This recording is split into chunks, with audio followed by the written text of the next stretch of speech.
नमस्कार आप सभी के लिए। ये द हिंदू का एडिटोरियल है जो कि एपी शाह जी ने लिखा है। ये लिख किस बारे में रहे हैं, क्या कह रहे हैं, इन सब के बारे में हम चर्चा करने वाले हैं आज। तो बने रहिए मेरे साथ। और अगर आपने चैनल को सब्सक्राइब ना किया हो तो please hit the subscribe button. तो the chilling effect for criminal contempt, जो आपराधिक अवमानना है उसका ठंडा होता प्रभाव। These are strange time we are going through right now. ये एक अजीब समय है जिससे हम गुजर रहे हैं। The pandemic has brought all activities to virtual standstill. तो जो पेंडेमिक है उसने मतलब रोक चुकी है जो भी एक्टिविटीज़ हैं और वर्चुअल के ठहराव पर लाके खड़ा कर दिया है। Even as workplace and institution are slowly and tentatively getting back on their feet, जो वर्क प्लेस हुए, इंस्टीट्यूशन हुए, वो धीरे धीरे टेंटेटिवली मतलब प्रयोगात्मक रूप से आ रहे हैं अपनी पटरी पर। गेटिंग बैक मतलब पटरी पर आ रहे हैं। ऑन देयर फीट अपने पांव पर खड़े होते हुए। The focus is on ensuring that more important thing get done first. और ये फोकस है और ये इंश्योर किया जा रहा है कि जो सबसे ज़्यादा ज़रूरी चीज़ें हैं उन चीज़ों को क्या किया जाए, पहले प्राथमिकता दी जाए या वो पहले कंप्लीट की जाए। प्रायोरिटीज मतलब प्राथमिकताएं आर बीइंग आइडेंटिफाइड, प्राथमिकताएं आइडेंटिफाइड या चिन्हित की जा रही हैं अकॉर्डिंगली, और इसी के अकॉर्डिंगली इसी के हिसाब से प्राथमिकताएं तय की जा रही हैं। For the supreme Court of India identifying priority cases to take up first ought not to be very difficult। लेकिन जो सुप्रीम कोर्ट है वो क्या करे कि आइडेंटिफाई करे प्राथमिक केसों को कि उनके लिए प्राथमिकता दी जाए, ज़्यादा डिफिकल्ट तो नहीं है। There are dozen of constitutional cases, यहाँ पर बहुत से कम एक दर्जनों केस ऐसे हैं that need to be desperately address, जिसके लिए बहुत तुरंत ज़रूरत है इस चीज़ की कि such as constitutionality of citizenship, संविधानिकता, जो भी सिटीजन्स हैं उनकी, amendment act, the electoral bond matter, जो इलेक्टोरल बॉन्ड का है मैटर वो, और the issue of habeas corpus petition. Habeas corpus मतलब बंदी प्रत्यक्षीकरण, petitions from Jammu and Kashmir.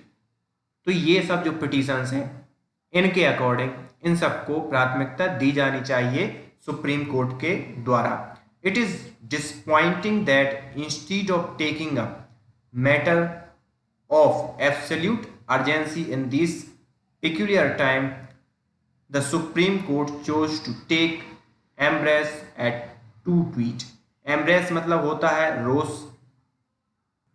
और ये peculiar टाइम मतलब ये विशेष समय भी कह सकते हो, अजीब समय। peculiar मतलब विशेष या अजीब।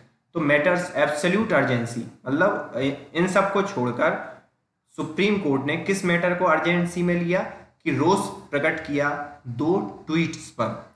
It's said that tweets broad administration of justice and disrepute are capable of undermining the dignity and authority of the institutions and office of chief justice of India in particular manner. या further जो आगे उन्होंने कहा, तो supreme court ने यही कहा उन दो ट्वीट्स के माध्यम से कि ये अवमानना कर रहे हैं सुप्रीम कोर्ट की। और डिग्निटी मतलब गौरव, अंडरमाइनिंग या कम समझ रहे हैं या महत्ता नहीं दे रहे हैं। It is response to these two tweet was initiate suo motu proceedings for criminal contempt against author of tweets. और यहाँ पे उनके रिस्पॉन्स में सुप्रीम कोर्ट ने क्या किया, सुओ मोटो प्रोसीडिंग मतलब खुद आगे बढ़कर, मतलब किसी ने उस चीज़ की याचिका नहीं लगाई, सुओ मोटो मतलब खुद ही आगे आकर उस चीज़ की प्रोसीडिंग स्टार्ट कर दी और आपराधिक अवमानना का केस दायर कर दिया उन ऑथर के अगेंस्ट, जो the lawyer and social activist Prashant Bhushan. तो जो लॉयर भी हैं और सोशल एक्टिविस्ट भी कहते हैं प्रशांत भूषण के against. This need to respect the authority and dignity of the court has monarchical origin from when the king of England delivered judgement himself. और इस चीज़ की ज़रूरत कब होती थी कि रिस्पेक्ट करें अथॉरिटी की, डिग्निटी की, जो कोर्ट की, वो जब इंग्लैंड का जो मोनार्चिकल या जो राजा महाराजाओं वाला जो शासन था उसमें इस चीज़ की जरूरत पड़ती थी। वो जो इंग्लैंड के जो खुद राजा थे वो जजमेंट क्या करते थे, डिलीवर करते थे खुद ब खुद। बट ओवर द सेंचुरी, बस द सालों साल, with the adjudicatory role now having been handed over to जज। लेकिन फिर वो जो न्यायाधीश वाला रोल था वो किसके लिए दे दिया गया, जजेस को। Showing extreme difference to judges does not sit well with idea of democracy। और इस टाइप का जो एक्सट्रीम डिफरेंसेस शो कर रहे हैं टू जजेस डज नॉट सिट वेल, ये अच्छा नहीं बैठता किसमें, जो लोकतंत्र का आइडिया है उसके अंतर्गत। The UK law commission in 2012 report recommending the abolition of law of contempt said that law was originally intended to maintain blaze of glory around the court। तो बहुत इनने जो लॉ कमीशन 2012 में बना, उनकी जो रिपोर्ट थी उनकी रिकमेंड किया था कि अवॉयलेशन कर दो कंटेम्प्ट का, लॉ ऑफ कंटेम्प्ट का, मतलब अवमानना का। उन्होंने ये कहा कि ये ओरिजिनली इंटेंडेड है कि मैनेज करें ब्लेज ऑफ ग्लोरी, मतलब कि ये सब इस काम आता है कि आप अपनी प्रशंसा को बनाए रखें और अपनी महिमा मंडन का बखान करवाते रहें अराउंड द कोर्ट के चारों तरफ। It said that purpose of the offence was not confined to preventing public from getting wrong idea about जज। ये इस चीज़ का पर्पस नहीं है कि पब्लिक को गलत आइडिया कोर्ट के बारे में लेने से रोका जाए, but there are shortcoming, it is equally important to prevent public from getting the right idea।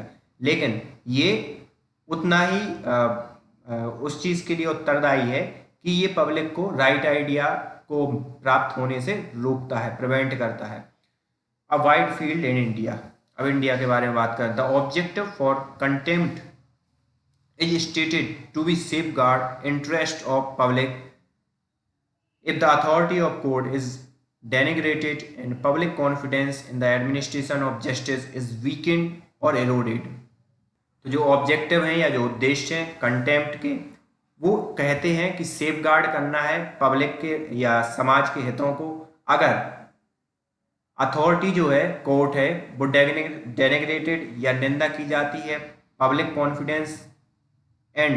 Confidence की, जो पब्लिक का जो विश्वास है उसकी, in the administration of justice is weaken, जो एडमिनिस्ट्रेशन है जस्टिस का वो क्या हो जाएगा, वीक हो जाएगा और इरोड हो, मतलब उस क्षय होगा।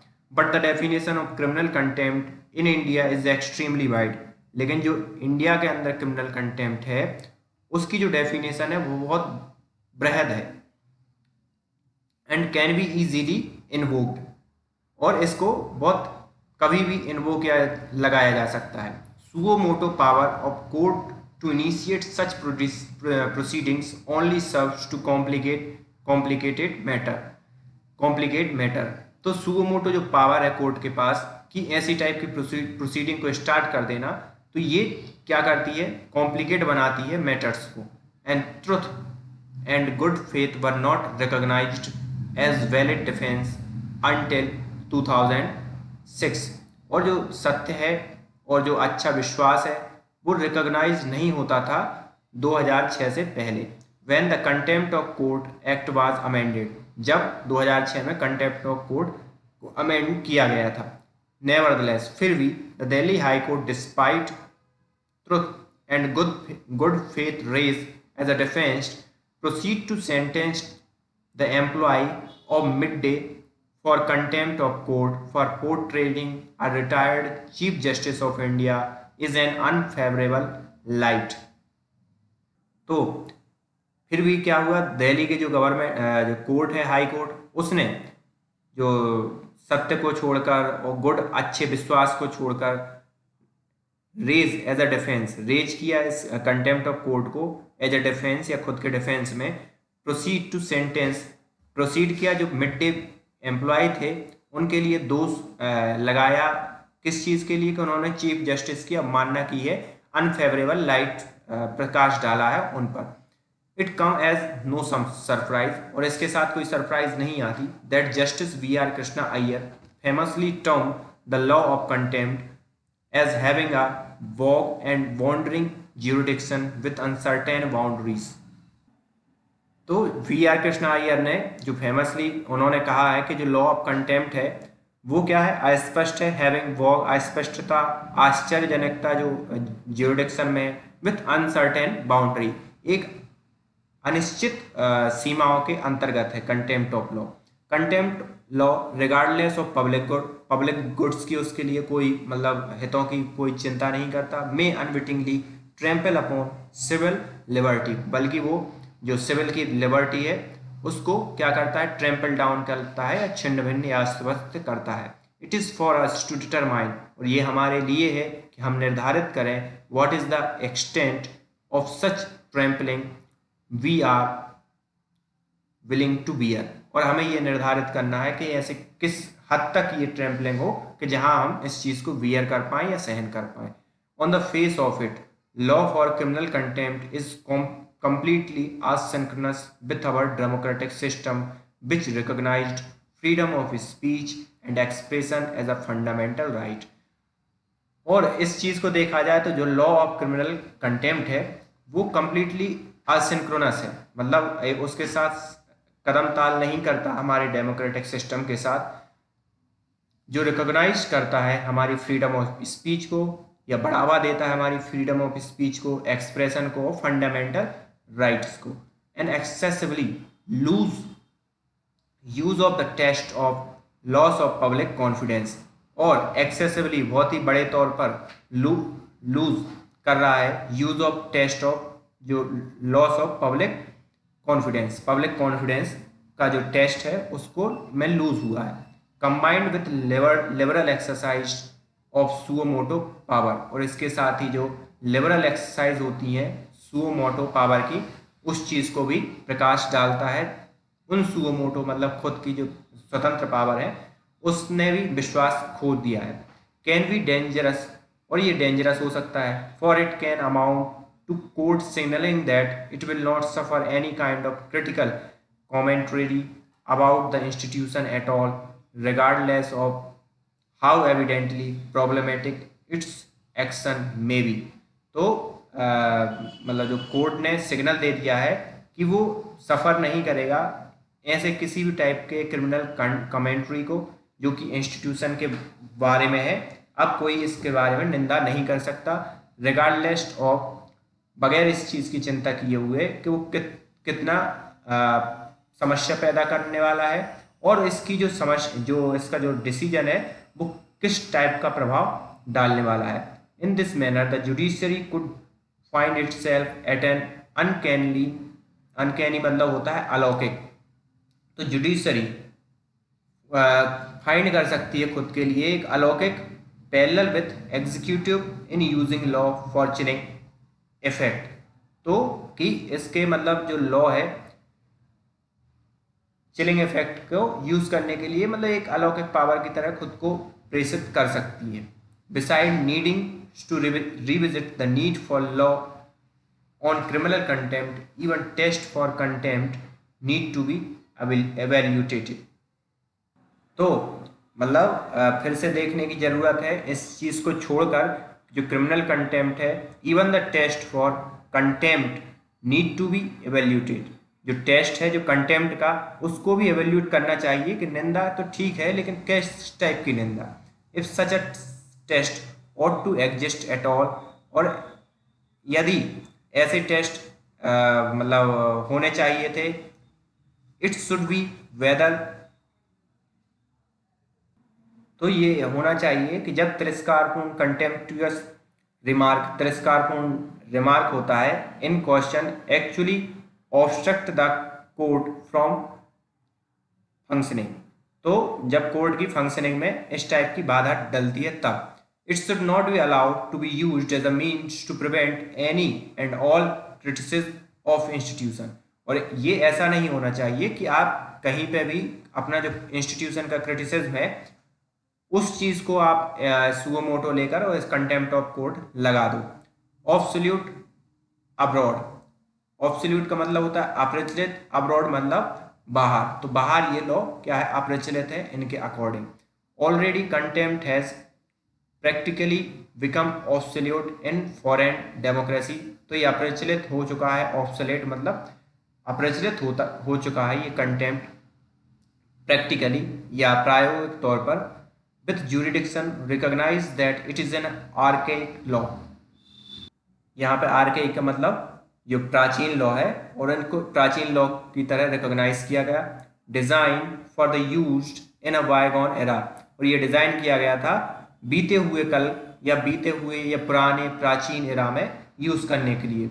वूज यूटिलिटी एंड नेसेसिटी, जिसकी उपयोगिता एंड आवश्यकता, has long vanished, long vanished मतलब लंबे समय से गायब हो चुकी है उसकी। Canada tie its test for contempt to real, Canada tie किया है इसके जो कंटेम्प्ट को to real, substantial and immediate danger to administration, तो ये तुरंत के तुरंत डेंजर है एडमिनिस्ट्रेशन के लिए, इन सब के लिए। Whereas American court also no longer use law of contempt in response to comment on जज और लीगल मैटर, अमेरिका भी इस चीज़ का यूज नहीं करता कि अगर आप जज के खिलाफ कोई शब्द बोल देते हो ऐसी कंडीशंस में।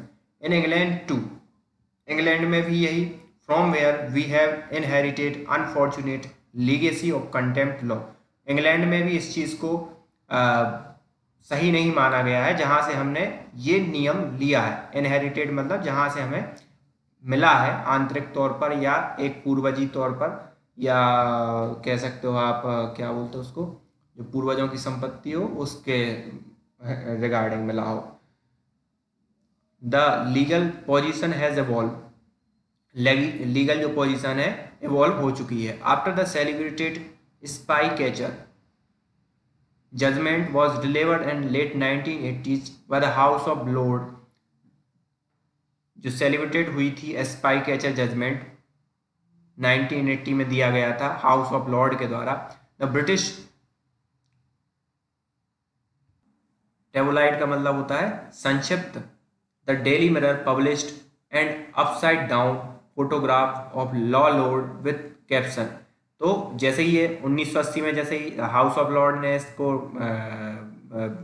जजमेंट दिया, उसके बाद क्या हुआ कि द मिरर के पब्लिशर ने अप डाउन फोटोग्राफ करके जो लॉ लॉर्ड थे कैप्शन में लिखा यू ओल्ड फूल, तुम ऐसे बूढ़े मूर्ख बुढ़े, ऐसा लिखा उसने मिरर ने। Refusing to initiate contempt action against newspaper, one जज on the bench Lord Templeton reportedly said, उन्होंने जब इस चीज़ के रिस्पॉन्स में कुछ अगेंस्ट जजमेंट नहीं दिया बल्कि उन्होंने ये कहा कि I can't deny that I am old, मैं ये डिनाई नहीं कर सकता कि मैं बूढ़ा हूँ। इट इज़ द ट्रुथ, और ये सत्य बात है। वेदर आई एम अ फूल और not is a matter of perception of someone else, और मैं मूर्ख हूँ कि नहीं हूँ ये परसेप्शन है दूसरे का, मेरा नहीं है। So there is no need to invoke the power of contempt, तो यहाँ पे कोई ज़रूरत नहीं है कि हम पावर ऑफ कंटेम्प्ट को क्या करें, इन्वोक करें या जागृत करें।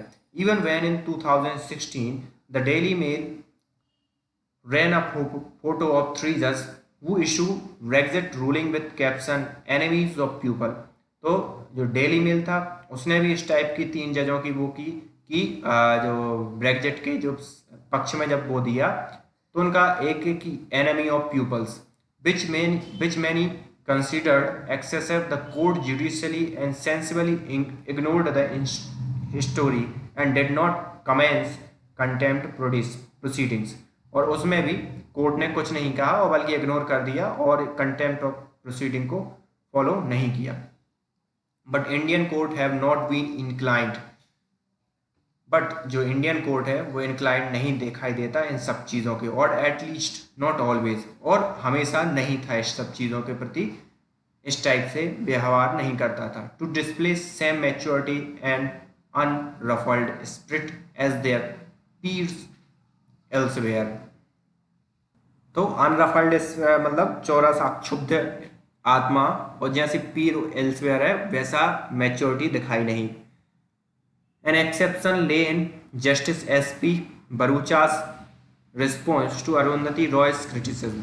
एक एक्सेप्शन है जिसकी ये बात कर रहे हैं कि अरुंधति राय के क्रिटिसिज्म के केस में क्या हुआ कि Arundhati Roy's criticism of supreme court for vacating stay for constructing dam, जो खाली करवाए गए लोगों के द्वारा घर जो डैम बनाने के लिए, उस चीज़ में उन्होंने कहा था कि all the holding that Mrs Roy had brought dispute to court, nothing further was done for the court's shoulder broad enough to shrug off comment।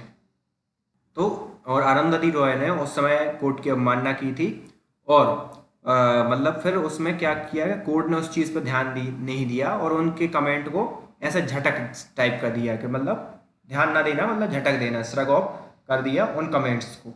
But this magnanimity was sadly undone when contempt proceedings were initiated against the author for leading demonstration outside the court and filing an affidavit where she said indicate a disquieting inclinations on the part of court to silence criticism and silent distance to harass and intimidate those who disagree with it।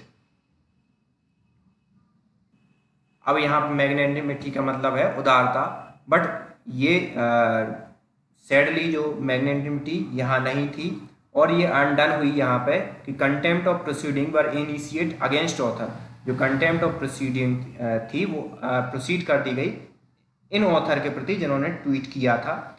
Leading demonstration outside the court, और जो demonstration था वो court के अंदर नहीं था लेकिन बाहर किया था, फिर भी प्रोसीडिंग स्टार्ट कर दी गई और फिलिंग कर दी गई affidavit where as she said, जहाँ पर उन्होंने ये इंडिकेट किया कि disquieting inclination on part of court to silence criticism.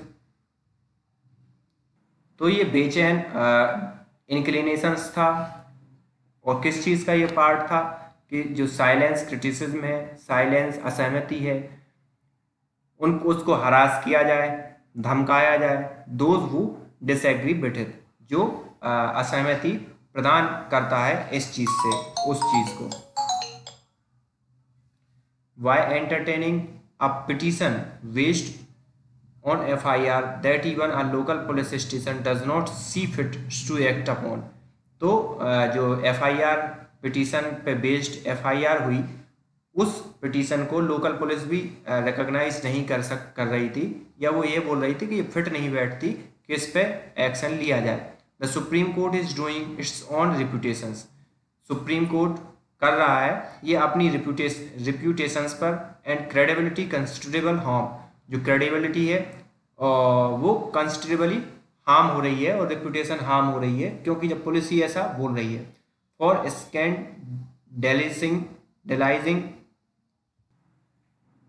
स्कैंडलाइजिंग मतलब होता है अपमानित करना, it's authority which mala fide intentions, जो कि मेलाफाइड मतलब बुरे इरादे से की गई हो। She was punished for contempt of court and sentenced to a day imprisonment with fine, और उसको पनिश्ड किया गया और 1 दिन का जेल दी गई और साथ ही साथ फाइन भी लगाया गया। इट इज रिग्रेटेबल, ये अफसोसजनक है, दैट जज believe the silencing criticism will हॉर्वर respect for the judiciary. तो ये अफसोसजनक है कि जज ये ऐसा सोचते हैं कि जो साइलेंस क्रिटिसिज्म है वो मतलब अपने मन में रिस्पेक्ट करेंगे जुडिशरी की। ऑन द कॉन्ट्रेरी, उसी समय surely any efforts to artificially prevent free speech will only exacerbated the situation further. और श्योरली मतलब इस टाइप के जो एफर्ट हैं वो आर्टिफिशियली प्रिवेंट करते हैं जो स्पीच के लिए, वो सिर्फ और सिर्फ तीव्र करेंगे, ऐसी सिचुएशन को आगे बढ़ाएंगे। As was pointed out in the landmark US case of Bridge v California 1941, और ये पॉइंटेड आउट किया गया था कि जो मतलब यूएस का ब्रिज कैलिफोर्निया केस है 1941 का, An enforced silence would probably engender resentment, suspicions and contempt for bench, not the respect it seek. तो अगर एनफोर्स किया जाए साइलेंस को, कि वुड प्रोबेबली, वो शायद यही प्रबल करेगा या पैदा करेगा किस चीज़ को, गुस्सा को, सस्पिशंस को, और कंटेम्प्ट फॉर बेंच को, नॉट रिस्पेक्ट टू सीक, ना कि जो रिस्पेक्ट वो खोज रहे हैं उस चीज़ को. Surely this is not what court might desire. और ये मैं जाहिर तौर पर कह सकता हूँ, श्योरली मतलब ये श्योरिटी के साथ कह रहे हैं कि कोर्ट ये नहीं चाहता या इस चीज़ की इच्छा नहीं कर सकता या करता है. Two observations and a link. Simultaneously दो ऑब्जर्वेशन और उनकी लिंक अब बना रहे हैं. Simultaneously with the Indian Supreme Court decisions to commence contempt proceeding against Mister Bhushan, जो प्रोसीडिंग की है मिस्टर भूषण के प्रति, वो the Pakistan Supreme Court hinted at banning YouTube and other social media platform for hosting what is termed objectionable content that incited hatred for institutions such as army, judiciary, the executive and so on. उसी समय parallelly क्या हुआ है, पाकिस्तान की court ने भी YouTube और other social media जो प्लेटफॉर्म है उन पर बैन लगा दिया गया है इस टाइप के कंटेंट प्रसार करने पर, जो कि हेट्रेट को बढ़ावा देते हैं और जो ऑब्जेक्शनेबल है पाकिस्तानी गवर्नमेंट के अकॉर्डिंग. वो उनका ये कहना है कि ये इंसाइट मतलब भड़काते हैं जो हेट्रेट है उस चीज़ को, एंड सो ऑन, और मतलब जो जुडिशरी एग्जीक्यूटिव है उन सब चीज़ को. द एरज सिमिलरिटी, इस टाइप की similarity, the two set of observation raise concern about which direction Indian Supreme Court sees itself heading. तो ये एक कंसर्न मतलब जो है एक कंसर्न, चिंता करने वाली एक बात है कि सुप्रीम कोर्ट अपने को किस दिशा में ले जा रहा है. One can only hope that these fear are unwarranted. और अभी ये आशा लगाई जा सकती है कि ये जो फियर है वो क्या है, अनवारंटेड है या गैर जमानती है. So this is the all today's editorial. So thank you for today.